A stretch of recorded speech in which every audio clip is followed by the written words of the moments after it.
اور چوری کرنے والا مرد اور چوری کرنے والی عورت ان کا ایک ایک ہاتھ کاٹ دو، یہ ان کے کرتوتوں کی سزا اور اللہ کی طرف سے عبرت کے طور پر ہے، اور اللہ زبردست ہے، صاحب حکمت ہے۔ پھر جو شخص گناہ کے بعد توبہ کر لے اور نیکوکار ہو جائے تو اللہ اس کو معاف کر دے گا، کچھ شک نہیں کہ اللہ بڑا بخشنے والا ہے، بڑا مہربان ہے۔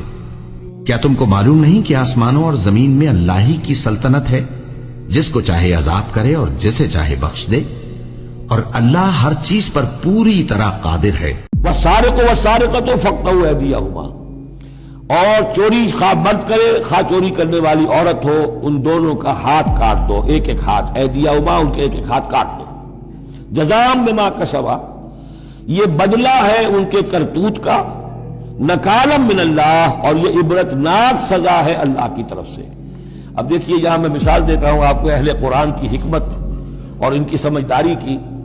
غلام احمد پرویز صاحب کہتے ہیں کہ یہ جو ہے کہ ہاتھ کاٹ دو چور کا، اس کا مطلب ہے ایسا نظام بنا دو کہ چوری کی ضرورت ہی نہ پڑے۔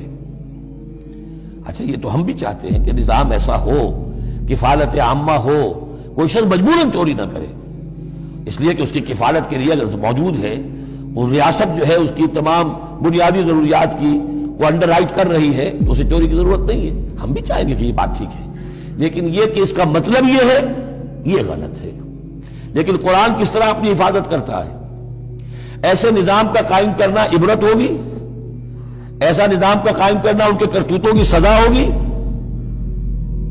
قرآن مجید پر اس قسم کا باطل جو ہے حملہ آور نہیں ہو سکتا۔ دو الفاظ، فاقطعوا ایدیہما ان کے ہاتھ کاٹ دو، جزاء بما کسبا جو کمائی انہوں نے کی ہے اس کا بدلہ۔ اچھا جو کمائی انہوں نے کی اس کا بدلہ یہ ہے کہ اچھا نظام قائم کرو۔ نکالن، نکال کہتے ہیں کہ عبرتناک سزا، نکالن من اللہ، اللہ کی طرف سے عبرت کے لیے۔ اور یہ اسلام کے اندر جو تعزیرات ہیں اور حدود ہیں اور سزائیں ہیں، ان کے لیے لفظ نکال بہت اہم ہے۔ عبرتناک سزا، اگرچہ شہادت کا قانون بڑا سخت رکھا ہے، شبہ ہو تو ملزم کو چھوڑنے کی ہدایت ہے۔ جو آج بھی دنیا کے اندر جو اصول ہیں کہ جو بھی ڈاؤٹ ہے اس کا فائدہ جو ہے، شک کا فائدہ وہ ملزم یا ملزم کو جائے گا، لیکن یہ ساری کے باوجود اگر ثابت ہو گیا ہے، اب سزا وہ دو کہ ایک کو سزا ملے اور لاکھوں کی آنکھیں کھل جائیں، تاکہ آئندہ سے پھر یہ جرم کرنے کی ہمت کسی میں نہ ہو۔ یہ جو ڈیٹرنس ہے، اس طرح کی سزائیں کہ جن سے برائی جو ہے اس کو استحصال معاشرے سے کیا جا سکے، یہی واحد ذریعہ ہے، ورنہ دنیا میں امریکہ جیسی کلچر سوسائٹی کے اندر بھی موسٹ ہینس کرائم موجود ہے، بڑا ہی گھناؤنا جرم موجود ہے، اس لیے کہ اس قسم کی سزائیں ہیں ہی نہیں۔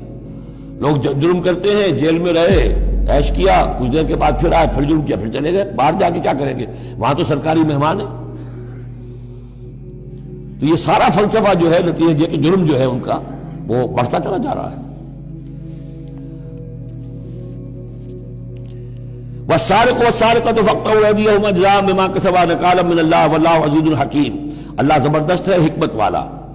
فمن تاب من بعد ظلمہ واصلح فإن اللہ یتوب علیہ، تو جس نے بھی توبہ کر لی اس کے بعد اپنے ظلم اور اپنے جرم کے پیچھے واصلہ اور اصلاح کر لی، تو اللہ قبول کرتا ہے اس کی توبہ کو۔ ان اللہ غفور الرحیم، یقیناً اللہ غفور الرحیم ہے۔